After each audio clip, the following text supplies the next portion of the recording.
Will these AI-powered wearables take over the world? Just in the last few weeks, we've seen the public release of two high-profile AI wearables in the Humane AI Pin and the Rabbit R1. But are they any good? Will we all have AI-powered devices soon? And do they solve any problems? And I also think that there's one big thing that no one is talking about when it comes to these new AI wearable devices or this new category. All right, we're going to be talking about that today and more on Everyday AI. What's going on, y'all? My name's Jordan Wilson, and I am your guide. And Everyday AI is for you. It's your daily podcast, live stream, and free daily newsletter, helping everyday people like you and me learn and leverage generative AI, grow our companies, and to grow our careers. So, if that sounds like you, or if maybe you're just interested in learning about these new AI wearables, then today's show is definitely for you. So, before we dive into this new breed of wearables, right? Which it seems like there's literally a whack-a-mole, right? They're popping up every day. So before we get into that, let's start as we do every day with the AI news. And as a reminder, if you're driving or maybe for some reason you're a avid podcast listener or avid live stream audience, which I thank you for that, but you got to become a loyal newsletter subscriber. So make sure to sign up at youreverydayai.com. Usually a couple hours after the live stream and right after the podcast, we put our newsletter out. It is, I think, the best source for AI information out there, written by a real human. Me, I'm a real human. All right, so let's go over the AI news for the day of May 3rd. 2024. So, a new AI chatbot competition with a $100,000 prize pool has sparked some excitement in the AI community. So, Kaggle and LMSYS have initiated a competition to forecast human preferences in chatbot interactions, offering a substantial $100,000 prize. So, participants are tasked with predicting user performances in battles between various large language models like Google's Gemini, Meta's Llama, GPT-4, Claude, Mistral, etc. So the challenge is running now until August 5th, 2024, and aims to advance the evaluation of large language models. So the data set for the competition can be accessed from the chatbot arena, which we've talked about on this show before, featuring models like Gemini, Meta's Llama, GPT-4, Claude, Mistral, and more. So it is in partnership with Kaggle and the Large Model Systems Organization. And they're a key player behind this competition by providing the platform to compare over 40 large language models in their side-by-side chatbot arena. All right, next, JP Chase has kind of released a new model, not for everyone. But JP Morgan Chase and Company has announced the launch of Index GPT, a new tool powered by OpenAI's GPT-4 model that creates thematic investment baskets by scanning news articles for keywords associated with a specific theme.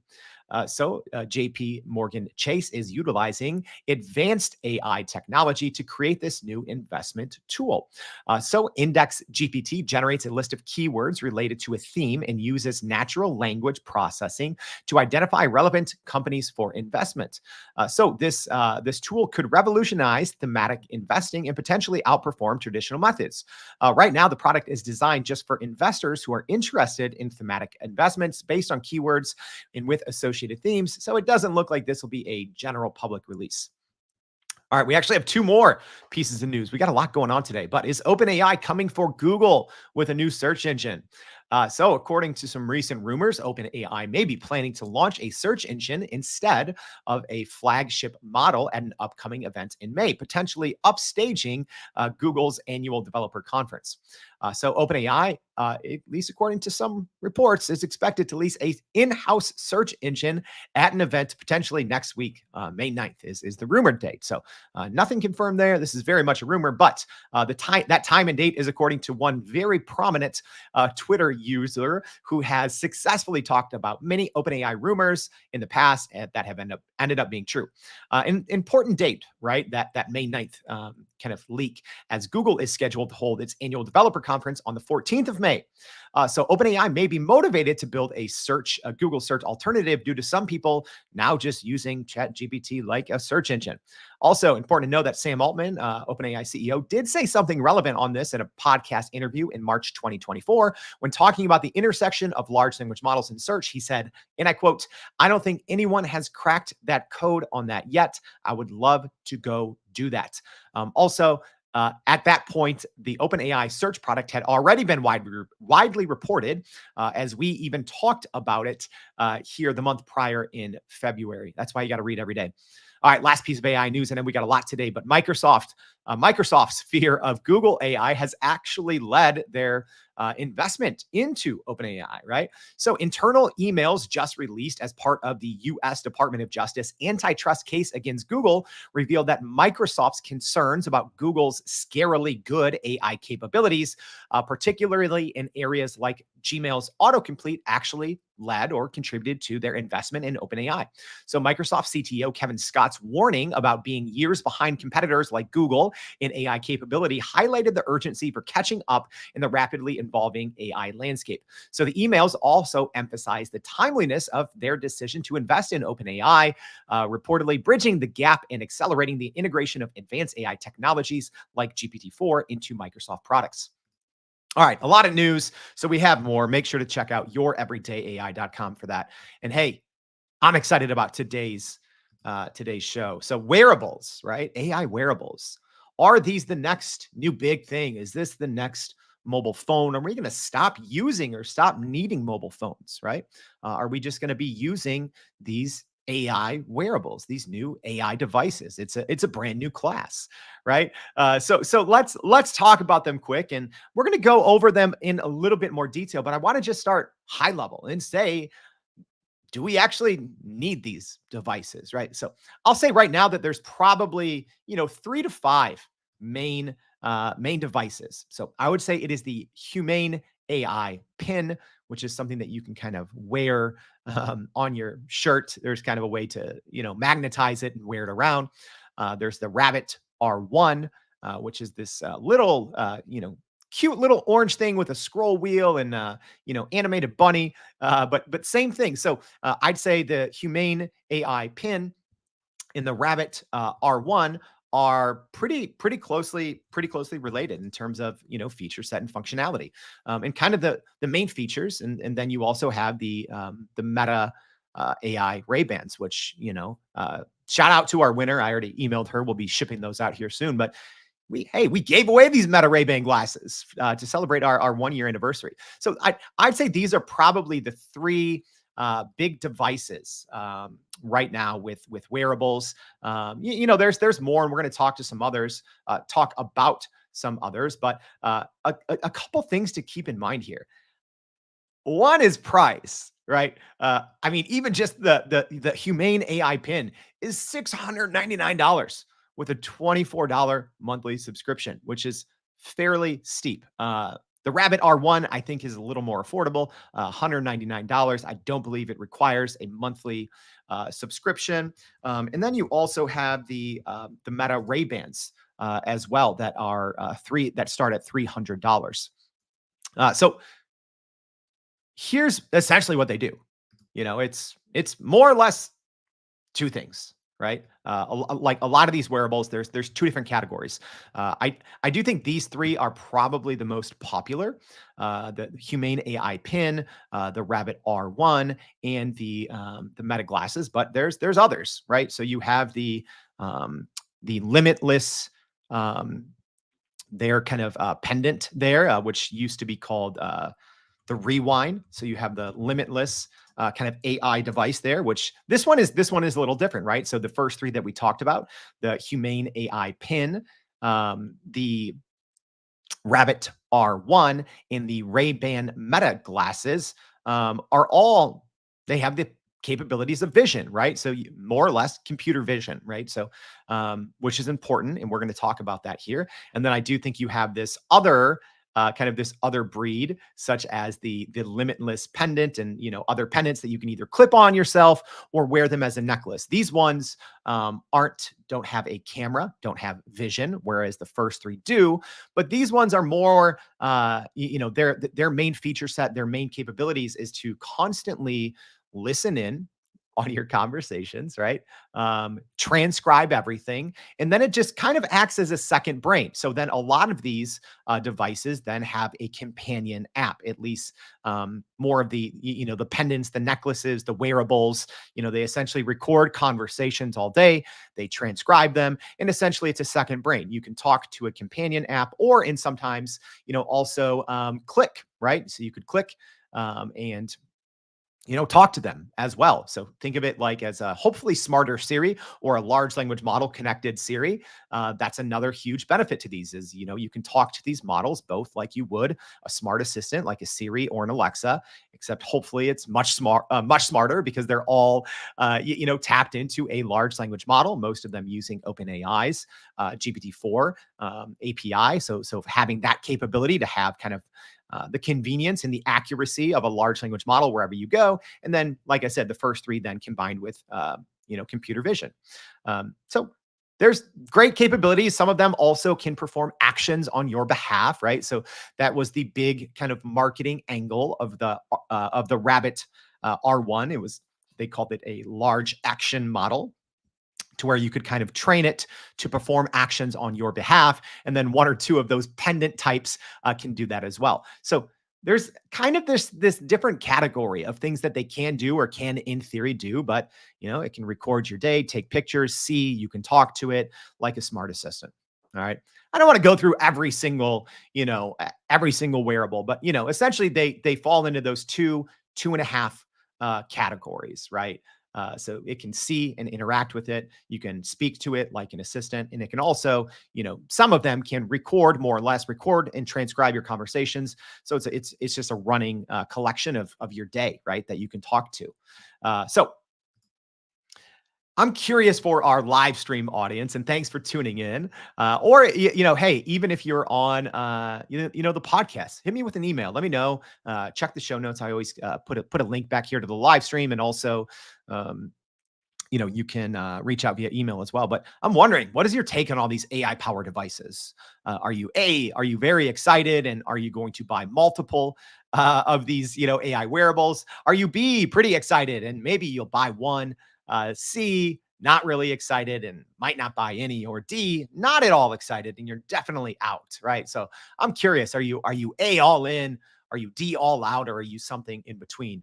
To our live stream audience, I'd say even for myself, I'm probably between a B and a C.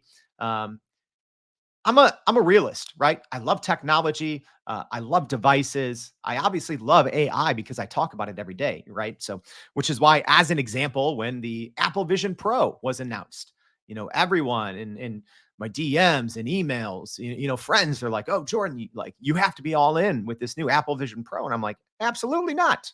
No, it's terrible, right?" I literally had a show, a couple days after it was officially announced. I think it was called the AI powered device that no one needs, right? And then obviously you saw the reports over the last couple of weeks that it's been a disaster. The Apple Vision Pro has been a disaster. It was a lot of hype.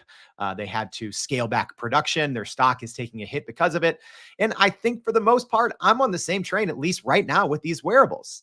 I think that their products looking for a problem to solve. So more on that later, but I'm curious for our live stream audience. So Michael joining us from YouTube says, we'll think about it when the battery life is much better. Yes, these wearables right now don't have the best battery life. Most of them you have to charge at least once a day, multiple times a day, at least those that have more of the vision capabilities. I believe, a lot of the kind of pendants or necklaces have a little bit longer of a battery life.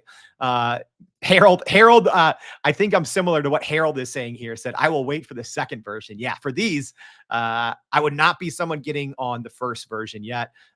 Tara's super excited. Woozy says B. For sure, get some glasses, goggles, but I'm just waiting for my personal robot. Don't really want to wear it. Yeah. So I think there's various levels of excitement in the kind of AI or technology community about these devices. Me personally, I'm not all in. But like I said, essentially, these this new kind of wearables, AI wearables category falls under one of two categories, right? Or a combination of the two. Either it has computer vision, yes or no, right? So Humane Pin, Rabbit R1, Meta Ray-Bans all have computer vision, and all those three are also have a large language model connection, right? Meta obviously uses um, the Llama 3 model, and then you have the other ones tapping into OpenAI, and then you have your pendants. Obviously, they don't have computer vision, but they all have voice recognition and then a large language model connection. So, think of how often, right? Which I get the potential benefits, right? Because there's times all the time when I'm like, oh, okay, you know, uh, it would be great to be able to have ChatGPT, or I'm across the room and talking to Alexa or talking to Siri, and it's terrible, right? And the responses are terrible, and I'm like, man, I wish I could just do this with ChatGPT. So I mean, there's a little bit, but is that important right now, right? Or are we just hoping that Siri, Alexa, and our current smart assistants get better, right? And the biggest thing is here is, do we need a whole nother device for these, right? Can't a lot of this functionality, I mean, a lot of it already just exists in a smartphone, right? I can quickly, in 5 seconds, literally 5 seconds, most of the day, my phone's in my pocket, even though I never check it. Uh, but within 5 seconds, I can pull out my phone. I have ChatGPT app right there on the home screen. Long press it, open it, take a photo, hit upload, right? An extra 5 seconds. Is an extra 5 seconds worth $700 to carry around an extra device in a Humane Pin or in a $199 Rabbit R1? Like, to me, again, having a whole separate device doesn't make sense. If there had to be one of these that I would be like, oh, okay, there's some utility, there's some potential. My thought would be the Meta Ray-Ban glasses, right? Because it's not a completely new category, right? The Ray-Bans are great sunglasses. I love Ray-Bans, right? And I'm pretty sure you can get them just more of the glasses type too.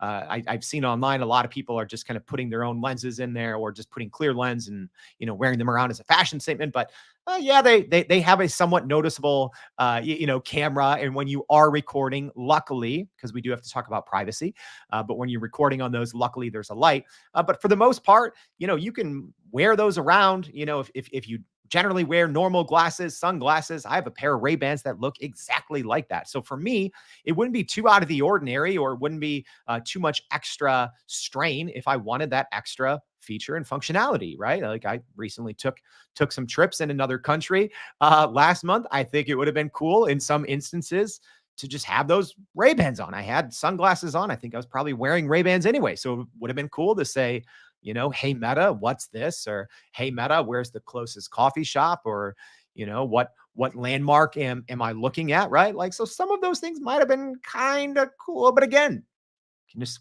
pull out your phone, 2 seconds. So at least for me, I think these are all products just looking for a problem to solve.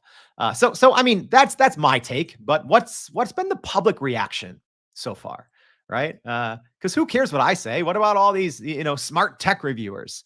All right, so let's look at some of the early reviews so far. So this was from The Verge. It said, Humane AI Pin review, not even close. For $699 and $24 a month, this wearable computer promises to free you from your smartphone. There's only one problem. It just doesn't work. It gets worse. All right, ready? Washington Post review. I've been living with a $699 AI pin on my chest. You probably shouldn't. Subhead here says, dedicated AI gadgets are here, but I'm not sure about living with them yet. All right. Digital trends here on the Rabbit R1. The headline, I spent 4 days with the AI gadget of the future, and it was a mess. All right. Another review here. This one, ouch. All right. So this was Gear Patrol talking about the Humane AI pin. It said the first major AI gadget launch in history is a dumpster fire. Ouch. Right. Um, so it hasn't been a great reception yet, right? A lot of early reviews said that these felt like half-baked products. It felt more cumbersome than convenient, right? And I have reasons that I believe that this is happening, but also this isn't for a lack of time or lack of money. It's not like there was, this large language model popped up, 2 months ago, and someone launched a Kickstarter, and a bunch of kids, went in their garage and put together a product. That's not how this was, right? So even specifically on the Humane AI pin, right? It's their vision and their product has changed a lot over the years, but this company was first launched 6 years ago and they raised $230 million. Let me say that again. 6 years, $230 million. And let's look at some of those early reviews, right? The first major AI gadget launch in history is a dumpster fire. This one, the Washington Post. I've been living with a $699 AI pin on my chest. You probably shouldn't. So it's not for a lack of time or money. So here's my big question, right? And I'm going to answer this, but also, hey, for our live stream audience, I'd love to hear your answer. Is this just a lot of VC money and a lot of hype looking for a problem to solve? What do you think? Right? Because I'd say about 2 years ago, right around the launch, so maybe a year and a half ago, right around the launch of ChatGPT. So I will say early 2023. If you even had a demo, if you even had a decent pitch deck, right, of anything related with AI, anything generative AI, any large language model, I mean, my gosh, if you had a working product, even if it was just a wrapper, right? So we even talk about these hardware products here, these AI wearables. If I'm being honest, some of them are just glamorized wrappers, if I'm being honest, right? So a wrapper is essentially when you use a big company's base technology, like you're using OpenAI's GPT, and you're tapping into their API, right? And they have a vision API and they have an audio API, and the big companies do as well. Your Googles, your Anthropics, for the most part, right? So a lot of these early AI startup companies were just dedicated wrappers, right? It's like, oh, what's your technology? Oh, well, we have this, we have that, we have this UI, UX, this customer. Oh, so you just use OpenAI's API. Oh, you just use GPT and you put some nice UI UX around it, and you pre-programmed some prompts and did a little bit of fine tuning, right? I mean, you literally had AI quote unquote software companies launch in a weekend and raise tens of millions of dollars, because a lot of VCs out there have no clue what they're doing. They have no clue what they're talking about, right? Some VCs and private equity companies do, and angel investors do, don't get me wrong, but you still have a lot of uneducated people in VC, in the venture capital, in private equity, that, hey, if it says AI on it, if it says large language model, and if you have someone legit on your team, oh, you have X Google on your team, oh, you have X Meta on your team, oh, X OpenAI, right? OpenAI has been around for 8 years, 7, 8 years now, right? So a lot of companies, that's all it took, for early Gen AI SaaS startup companies, large language model companies. That's all it took. And I think the same is kind of holding true for these wearables, right? You get someone that has some kind of name recognition, or they look like Steve Jobs, right? And my gosh, the marketing around these products, it was literally like they were trying to copy and paste the iPhone announcement, right? Even down to the clothes they're wearing, down to the camera, the shots, the over exaggerated storytelling. I mean, you would think this was the invention of the internet, smartphone, and cloud computing all in one, and it's just a hardware device. It is a hardware wrapper in a lot of instances, right? Oh, here's computer vision in a large language model in a device, and millions of dollars in development, and all the hype in the world. And what is it? It is a device looking for a problem to solve. It is hype. It is money trying to be the next big thing. But is it? I mean, is it? Again, I think that I think there's some great capabilities for some of these things, right? Don't get me wrong. As an example, Meta Ray-Ban glasses, being able to, people who have vision problems, right? That's great. Hey, what am I looking at? Wait, yeah, where is the nearest coffee shop, right? If you have vision problem, sure. Uh, Is there an element of the Rabbit R1 that can perform an action for you, or some of these, these more pendants, these wearables that can record a conversation, can transcribe them, can perform an action for you on your behalf? You can program them to perform actions. Is there some utility there? Sure.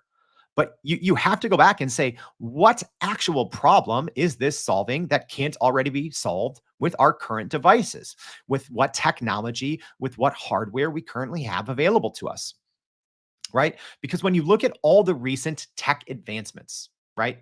You look at PC, the personal computer, right? It solved the problem and it provided unique value. The internet solved the problem. It provided unique value.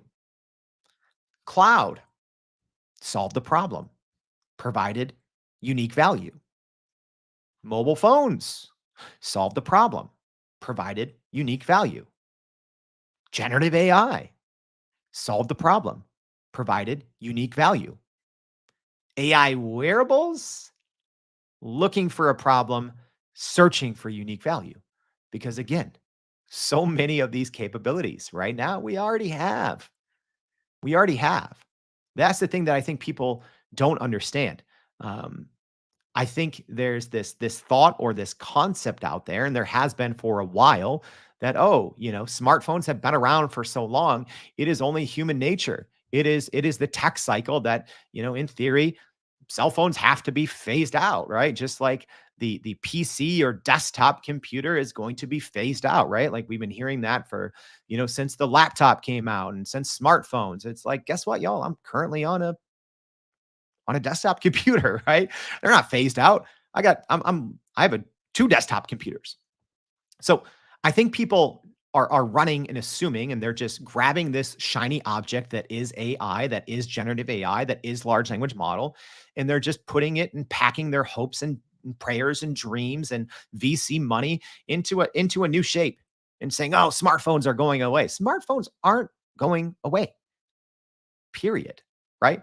Is there going to be a brand new dedicated um, device category? I don't think so. I still think these AI wearables, these AI pieces of hardware are looking for a problem and searching for unique value, right? Also, there is a big problem. I started the top of the show with this. I'm not going to leave you hanging. I kept you waiting this long. Um, there's a problem that no one's talking about. That problem is Johnny Ive and Sam Altman. So the duo, Johnny Ive is, famed Apple designer. I feel I always mispronounce his name. And Sam Altman are reportedly teaming up to create an AI hardware company, right? So you have the famed Apple designer and the face and name of generative AI in Sam Altman. I mean, this is like the MJ and Babe Ruth combining, right? I know that's different eras there, but you have the greatest of the two different worlds, the greatest of the hardware world on the hardware side, and then you have the greatest person on the, kind of software or AI, generative AI, large language model side combining and reportedly raising $1 billion. I know I kind of just repeated, right, the same problematic themes, right? Hey, you get a smart person, combine them with money, and they're going to go out and create something, and you shouldn't pay attention to it. But in this case, they're just going to squash everyone else. They are, in the same way that OpenAI is literally steamrolling all of these AI wrappers, all these generative AI. Oh, here's our platform. They're gone now. I had a show in, I don't know, October. I said all these AI startups are going to die. Guess what happened? In November, OpenAI had a huge release, and you had hundreds of these quote unquote AI startups, many of them that had raised seven figures or more. They're all gone now, right? Whenever, if Johnny Ive and Sam Altman actually come out with an AI powered device and they actually raise $1 billion, even if it's good or not, all of these other dozen or so, hardware AI wearable companies, they're gonna get squashed. Let's be honest. Let's be honest here, right? And the other huge elephant in the room, Apple, right? What about our devices that we already have? Or what if a big company, an Apple, I know Samsung is coming out with like a smart ring, but Apple already has patents, kind of an audio patent on a necklace. They have a patent on a smart ring, right? A certain patent for a certain smart ring. So what happens then when the big tech companies, right? Or my Apple Watch, or your kind of what you're already using, what you're already wearing. What happens when the Apple Watch just can hear better and it can transcribe everything and there's a camera? Not that I need it, right? Because I have a smartphone. So, couple, yeah, like Juan saying, wow, that is huge. I think that is where the focus should be, optimizing the mobile phone. Yeah, absolutely. Tanya, I love this. Tanya saying, maybe next time I'll get it if it's scented with my favorite perfume.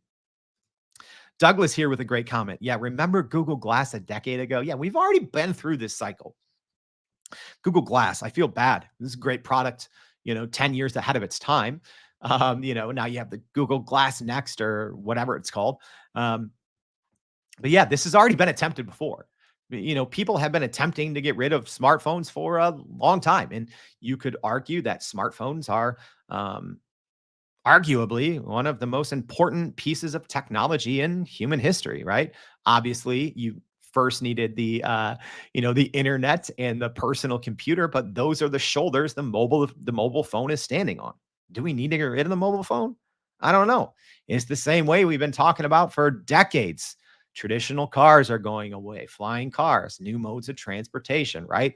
People have been trying to get rid of the car for so many years, robo taxis and essentially, drones that carry humans. It's like, all right, are there problems with cars? Yeah. Is the trade-off of these other vehicles worth it right now? Are they feasible? Are they logical? I don't know, probably not, at least not right now. And you have to think the same thing, the exact same thing for these AI wearables. So we'll wrap up today's show with this.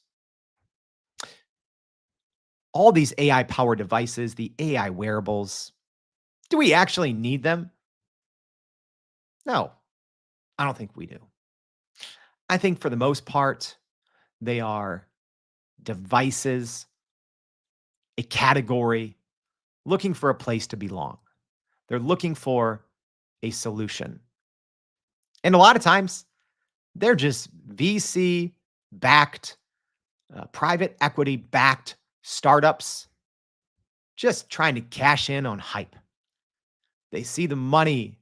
They see the money that's driving, right? They're looking at Meta's stock soaring. They're looking at Google's stock rising. They're looking at Microsoft's stock um, skyrocketing. They're looking at Nvidia, right? And all these companies, what do they have in common? They're all playing in the generative AI space, in the GPU space, in the large language model space, right? So every other, it's actually hard for startups out there, product startups, software startups that don't have heavy AI, that don't have generative AI, that don't have large language models. So this is where the attention, this is where the money is shifting. Hey, VC, private equity, stop investing. Stop investing in these products, right? Don't invest. Let's not put our hope in to these products and pieces of software looking for a solution. This isn't it. No, we don't actually need them. They might be cool. They might have a little utility. They might help some people, but they are not altering technology. Sorry, y'all. All right. That's it. I hope this was helpful. If you're listening on the podcast, we appreciate your support as always. Please leave us a rating. Please share this with your friends. If you're listening on social media, thank you. Leave a question. I'm going to try to go through, answer any questions I didn't get to. But please also, if this was helpful, consider sharing this with your friends. Tell your friends about it. This is what we do here at Everyday AI. We bring a great community of very smart business leaders from across the world here to talk about the issues of the day, to hopefully learn together, grow together. So thank you for doing that. Thank you for tuning in, and we'll see you back later for more Everyday AI. Thanks, y'all.